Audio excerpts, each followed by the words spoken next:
Welcome all hunters, anglers, trappers, and shooters to the only fish and wildlife conservation podcast that goes behind the scenes of the business of conservation, the Connecting with Conservation podcast.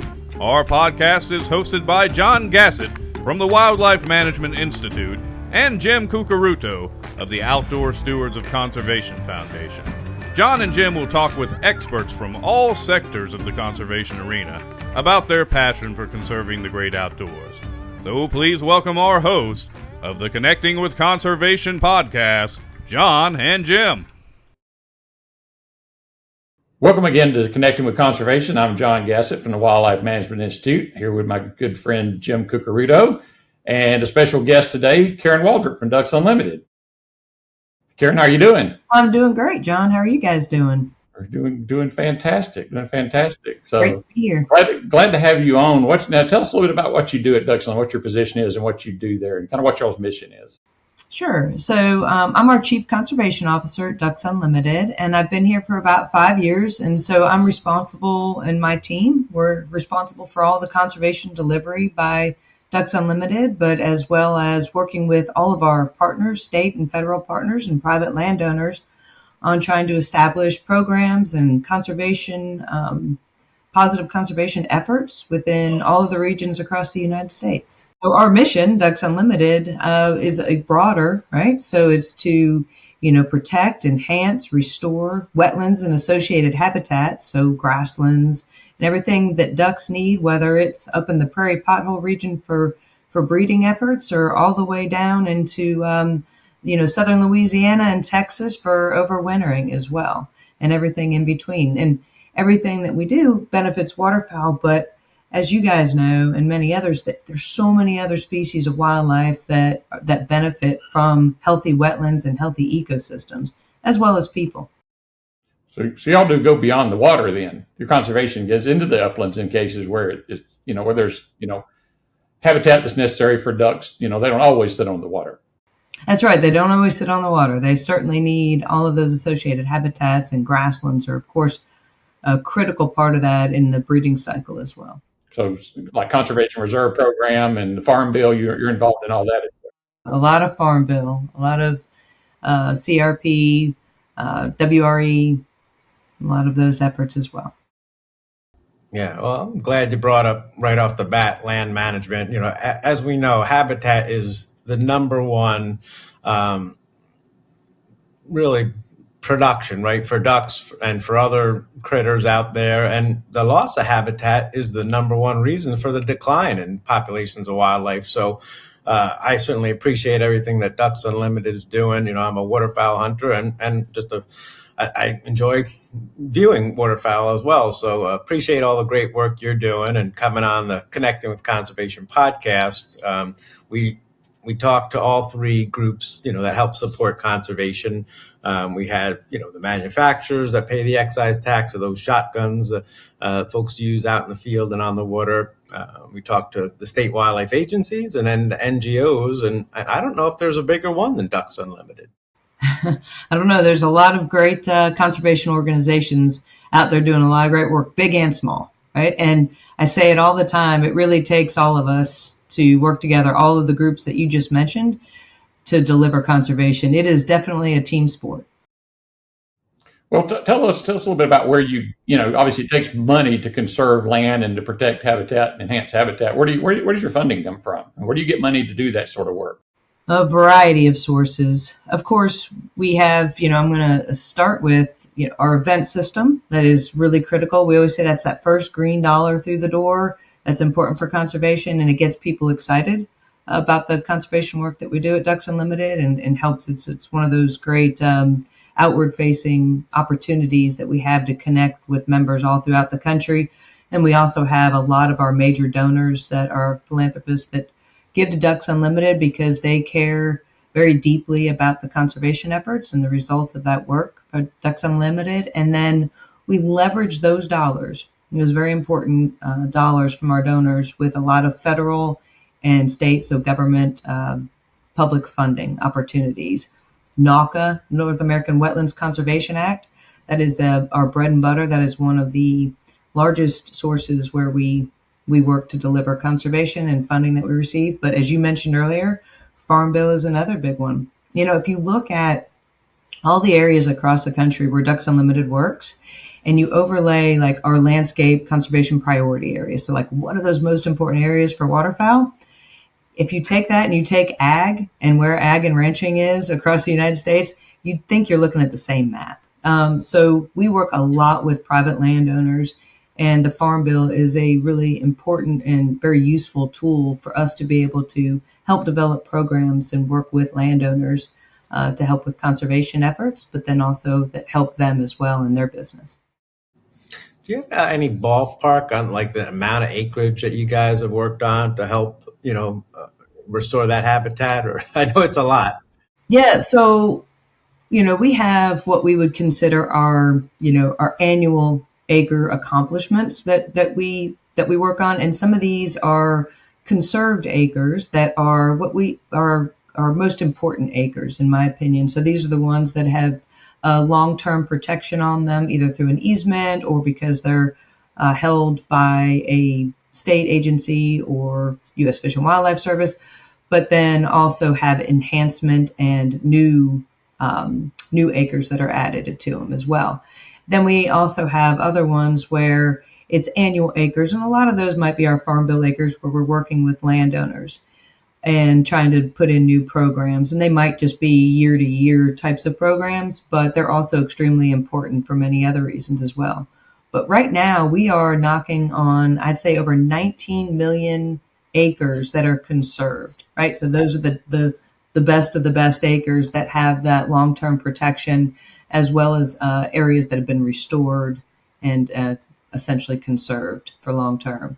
But last year, we hit a new mark for Ducks Unlimited. We had 1 million acres of conservation last year. That incorporates a lot of those other acres that I was talking about that might be shorter term, but important acres as well. So we were pretty excited about that. Was that 1 million part of, I know there was a sort of a challenge, I guess, or a goal that y'all had for, I was thinking the number was like 3 million acres or even a funding number tied to that. That Pheasants was also doing something similar. So it wasn't like a challenge, but y'all are both habitat-based organizations. They're a great partner because, a lot of there's some similar landscapes, and we work with a lot of the same programs. So we love working with Pheasants. They're right there aligned with us. So it's great. What were those specific goals that y'all were after? Was it an acreage goal, I think, or was it a funding goal to do the acreage? Ours was 1 million acres, and then we would hope to become a $500 million a year organization. And we're not there yet on the dollars, but we did hit the 1 million acre mark last year. So it was pretty exciting. We had a lot of big celebration over that one. I know what you mentioned earlier. One of those important revenue sources for you is those local fundraising game dinners. And man, I don't know. I think I helped to get somewhere close to that 500 million because I am competitive. I don't like losing when I go to those things. We're bidding on stuff that I don't need. But but I always say to myself, it's going to a good cause. I raise my hand, keep that up there. So just to feed on that, Jim. So my dog bowls are Ducks Unlimited dog bowls. My prints in my home office are all from Ducks Unlimited banquets. My silverware is Ducks Unlimited silverware. So I go to those as well, and I'm always like bidding on stuff. Like my house really could be like the Ducks Unlimited warehouse. Do I need another knife for the year? Yes, I do. Yes, I do. Do I need the decoy? Oh, yes, I do. And this year, I think it was the longtail, which is one of my favorite species. I thought that one. I overpaid for that one. They're a lot of fun. Hey, it's all going to a good cause. I said, I always feel good about it because I'm like, hey, I'm just helping myself. I'm helping myself get acres on the ground. So Karen, let's transition back a little bit to the funding equation, how you get the money to do all these great habitat projects. And you mentioned NAWCA earlier, which is the North American Wetlands Conservation Act, but tell us a little bit more about what that is and how it works for you. Yeah, so NAWCA actually was authorized in 1989, and it was done so in response to the North American Waterfowl Management Plan that was, I think it was signed in 1986, if I'm not mistaken, and that was a lot of different groups that came together. So U.S. government, provincial government, NGOs, lots of state partners all came together in the mid 80s because there was a huge decline of waterfowl populations at that time and just great concern from those different organizations. And so the plan came together of these are all the needs that we must have as far as conservation, habitat on the ground in order to help waterfowl populations rebound and to slow down that conversion of wetlands and increase the pace of conservation. And in response to that, it's like, great, there's this great plan, but there's no funding associated with it. And we've got to have that money. And so that's when NAWCA was first signed, was in 1989. And since then, over 32 million acres of habitat have been placed on the ground through conservation efforts with lots of different partners. I think there's now over like 6,600 different partners that apply for these NAWCA funds, sometimes together, separately, but to put these acres on the ground. And it's over 3,300 grants. And I'm trying to think, is it over $2 billion that have hit the ground now? And that's been leveraged with another $4 to $6 billion in non-federal. So NAWCA is a 1-to-1. So you need for one federal dollar, you must have a minimum of one non-federal dollar to match it. And so I think partners for that $2 billion that have come through the NAWCA program, there's been another $4 to $6 billion in match for those as well. And all of those acres have to have, those wetland benefits associated with them, again, that help waterfowl and lots of other wildlife as well.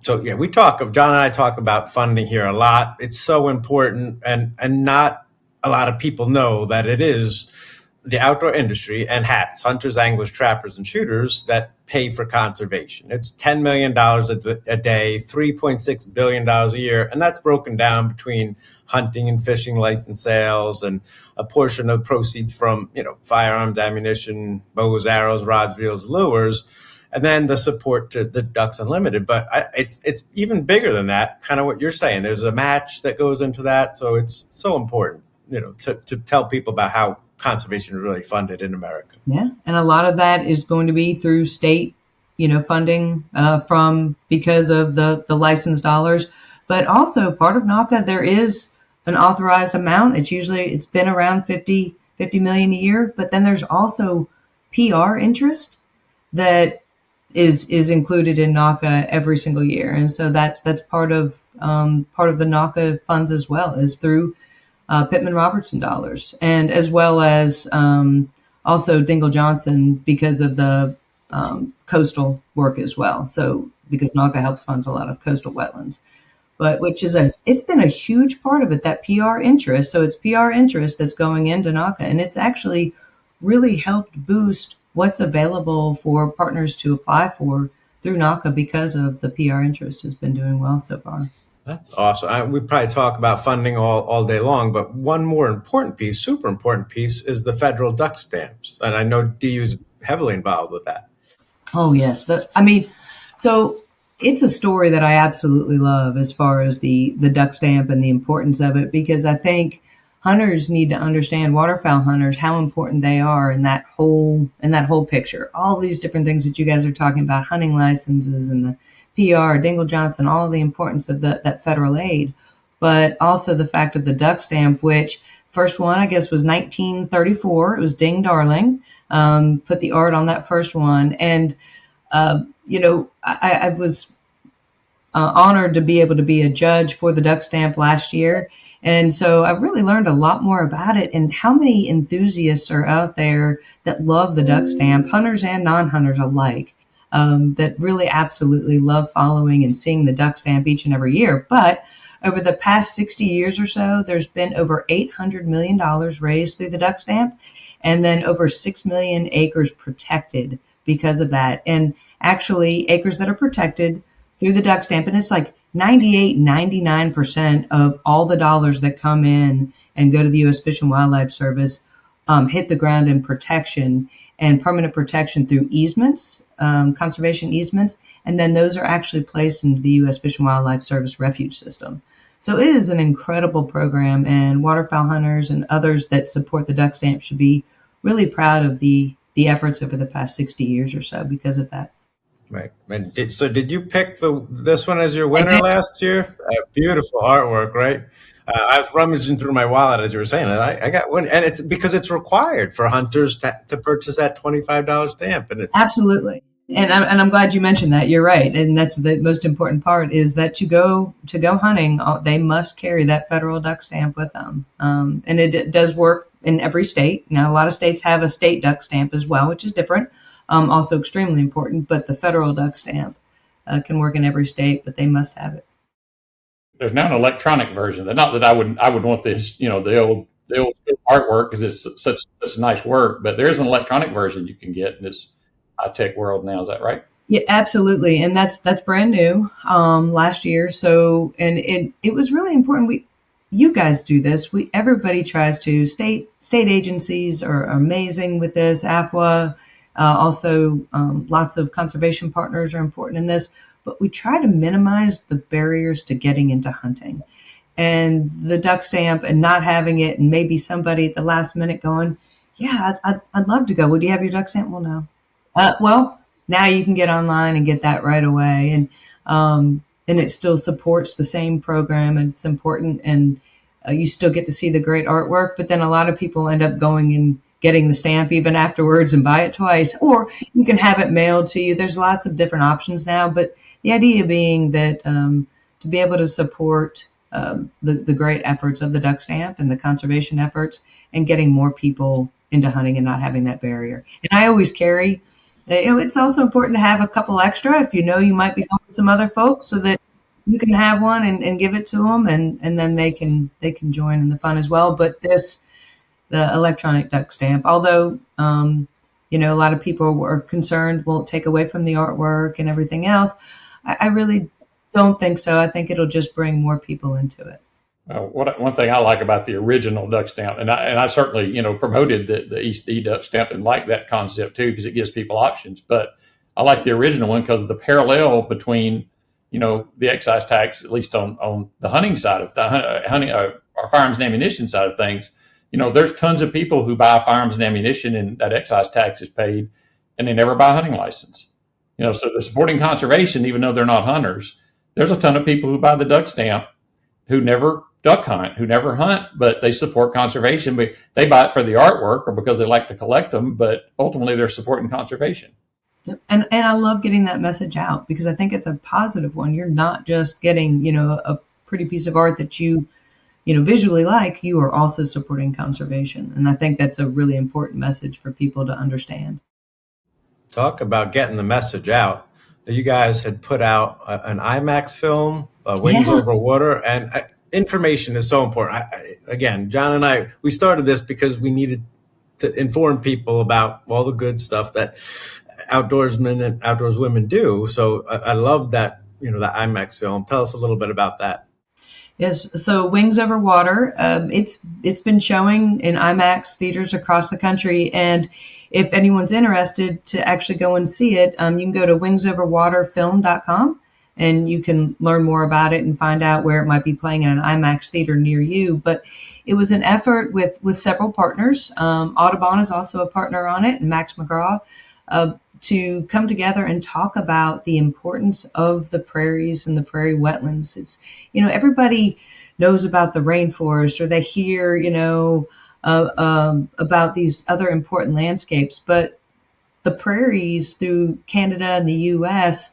oftentimes go unnoticed, and the importance of that landscape and of that ecosystem, and how important it is for waterfowl and other bird species. So what it does is it follows, and it is just amazing work and film. And I absolutely love. I've seen it probably 30 or 40 times, because we have a lot of events that are around showing this Wings Over Water film.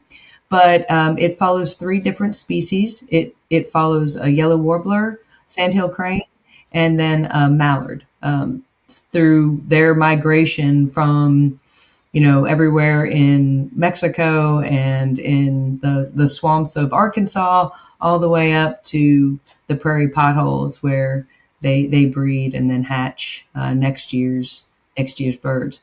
And it's really neat. And how many hours, I don't know how many hours and hours they had to film to get these shots, but almost all of it is live, is footage that they took from the field, and it's a really neat story. Karen, we've known each other for 30 years now, right? I want to out you here on our podcast. You're a deer biologist in a duck world. And I'm leading to a point. I served back in the day. I served on the NAWCA Council for 4 or 5 years, and I represent the Mississippi Flyway. And I remember, I'm an old deer biologist too, so I remember just the immensity of trying to manage a species. It's tough to manage a resident species like white-tailed deer or elk or bears who live in a certain area. They're within a state, or you have a definite sort of boundary where you deal with them, and they don't really move from there. You're managing species that literally to go from the Arctic Circle to the southern hemisphere annually. So how do you manage species like that? Whether it's continental, intercontinental type species. That's a great question, John. So actually, Ducks Unlimited Inc., that's who I work for, but we also have 2 other sister organizations, Ducks Unlimited Canada and Ducks Unlimited Mexico. And it's really important that those 3 sister organizations work together to help conserve and restore grasslands and wetlands that are important for waterfowl. So 1984 was actually the first time that we worked in the U.S. Before that, we only worked in the prairies of Canada because that was the most important landscape for waterfowl. And it was during that time when I talked about earlier with the North American Waterfowl Management Plan that we realized it's really important to work in the prairies of the U.S. and then in wintering and migrating landscapes as well. So that's when we actually started there. So these 3 organizations work very closely together with all of the many partners, because I cannot stress that enough, how much it is important that we have other partners, other NGOs, as well as state and federal partners and landowners to make this all work. Well, you mentioned, Canada, U.S., Mexico, and for the folks listening, if you want to learn more about how wildlife is managed, just Google the North American model of wildlife conservation. There's 7 parts to it, and one of those parts or tenets is that wildlife is managed. There's no state lines, right? John, what do you say about? They have no respect for state sovereignty. Wild animals go everywhere, so you have to be able to partner with your adjacent municipalities, states, whatever, and even internationally when they cross international boundaries. So conservation is global, right? I mean, it's not just a local event. They don't know borders, and that's the same for working on private and public land. They don't know those borders either, and so it's definitely really important. So did you do a lot of work with private landowners then as well? Do you? We do, and I was talking about it earlier as far as, if you look at the landscape of where waterfowl are critical areas as well as where farming and agriculture. But again, private landowners are extremely important regardless of whether or not they farm or not, and working with them because there's only so much public land out there, and it is important. I know you guys, I'm sure you've talked about it as far as hunters, not only from a habitat perspective, but having a place for hunters to be able to go and recreate. So that's why those public lands are so important. But being able to have those relationships with private landowners and programs to work with them is critical as well, because we have to have that habitat on the ground, and a lot of the U.S. is privately owned. So I have a sort of unrelated to that question, but Chief Conservation Officer for Ducks Unlimited, one of the largest conservation organizations in the country, animal conservation or wildlife conservation organizations. What's the most unusual place you've hunted since you've worked for them? I know every time I try to call you, you're somewhere exotic, usually with a shotgun in hand. So tell us a little bit about what you do for fun. It's important. It is. The most unusual place that I've hunted, I don't know, but the one that surprised me the most, I guess, that I had never been on this type of a hunt before, was on the coast of Louisiana for ringnecks. I absolutely loved it. And I call them these little dive bombers, man. It's wide open. So it's just open water there on the coast. And I'm looking left, I look right, nothing. And we're sitting in boats right out in the middle of the water, along with the alligators. I lost a few of my birds to alligators, I might add, which was also very interesting. And then nothing. And then all of a sudden I hear this, and it's like they just go by and just dive bomb you. They are definitely, it was a lot of fun to hunt. It was almost all ringnecks, and I'd never been on a hunt like that. And so I really enjoyed that. That was probably my most unusual that I just truly love that area. Is just gorgeous anyway. Yeah, see, I was expecting one of those Aleutian Island king eider hunts with, minus 30 degrees and, nothing like that yet, huh? I usually like to, go in with our partners and things like that. So it's a lot more local. Although was able to go up to Saskatchewan this year and hunt, and that was a lot of fun as well. And that's one of the great things about waterfowl hunting is I don't know how many varieties, species, maybe you can answer that, but just coastal fishing and inshore fishing, dabblers and divers and Northeast. I mean, when there's ice on the water, and all, I mean, it's exhilarating. It keeps you awake. And you added in alligators. I didn't even know about alligators while you're out. Yeah. And shoot, last year I was in Wyoming for a meeting and then a hunt out there, and it was, oh gosh, like negative 28 or something, and I was like, well, I got to get out in this just so I can say I did it. It was so cold. In Thermopolis, Wyoming, it was so cold. I mean, there's no open water. It was only because of the warm rivers with ice blocks going down that even had any open water at all. But it was a lot of fun. Yeah, Karen has a history with alligators way back in the day when she was in undergraduate school on a field trip. We were trapping alligators, and I was the teaching assistant on the class. And of course, our average alligator size is 6-7 foot. Karen has to catch the largest one, almost 11 foot long. And so she made everybody else jealous in the course. But yeah, she has a love-hate relationship with alligators, I think. Yes, definitely. Well, we talked a lot about waterfowl, but I noticed that Ducks Unlimited also has a trap program, it's team resource assistance program, and it's kind of to turn those target shooters or at least inform them about hunting. Tell us a little bit about that. Yeah, and so it's really a great program, and was created to help support high school and collegiate sporting teams, and it's through being able to get access through discounted Ducks Unlimited merchandise and everything, and so we have a lot of people that will support that program as well. And it's just a way to have a shooting team, but then also promoting conservation efforts while they're going through this process as well. And so we're able to help out these teams because I think, as for many reasons that you guys have pointed out, even from the excise tax and the PR dollars and what that goes back into conservation, and helping them make that connection to what they're doing and how that's helping conservation, I think is also really important. So we try to have a lot of different programs like that to work with youth and with a lot of the high school and college age kids as well, because I think that's a really important group. And I'm sure you guys have talked about that as well, as far as from a recruiting into hunting. It is important to get kids, but that high school and college age, when they're starting to figure things out for themselves and what things they want to get into and enjoy with their friends in the outdoors. So I think it's a really important time. And so we try to develop other things like different chapters for college and high school age kids. And we actually have every single year, it's called Third Term. And we bring all of the kids from college chapters throughout the U.S., and they come to Memphis, and we have hundreds of them come in, and they send representation, usually the officers from each of those clubs.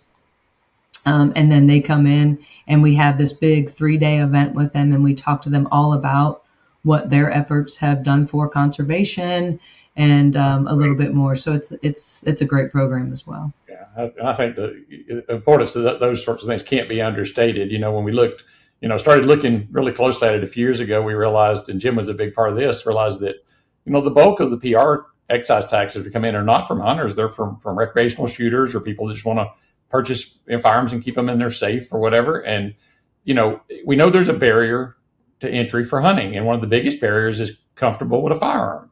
So teaching young adults how to safely use firearms, especially shotguns and wing shooting, because that's different from shooting with a rifle, where it's just a very different skill set. That, get them over that barrier is probably a lot easier to recruit them into becoming a licensed buying hunter, long term, versus, starting from scratch when they're not comfortable with that firearm. Many people, without the right circumstance, like one of these programs, can't overcome that barrier. they just don't know how to do it. So I 100% agree with you. So, I don't know, why don't you just kind of let everybody listening or watching know where they can find more information on conservation and Ducks Unlimited, and maybe find one of those chapters and compete with Jim on some of those cool auction items you got there. Absolutely. Yeah. So everything can be found on ducks.org, and everything from the trap program that we talked about, college or high school students that are interested in starting a chapter of their own, either at their high school or at their university or college. Everything from the great conservation efforts and work that we do on an annual basis, and where you can find a local chapter and get to one of those events. It can all be found on ducks.org. So Karen, I tell you all the time, but you're a rock star. You know that. Thanks for being on with us. You're doing great work. Keep up the good work. Keep making good duck habitat and other wildlife habitat. For our listeners out there, thank you for listening. Please listen to more of our episodes. Subscribe to our podcast. That always helps. And we'll see you out there in the woods or on the water. Thank you, John. Thanks for what you do. Thanks for listening to this episode of the Connecting with Conservation podcast. Please do us a favor and tell your buddies, friends, family, and others about what you've learned here today. If you like what you heard, come on back anytime and listen to another episode of the Connecting with Conservation podcast.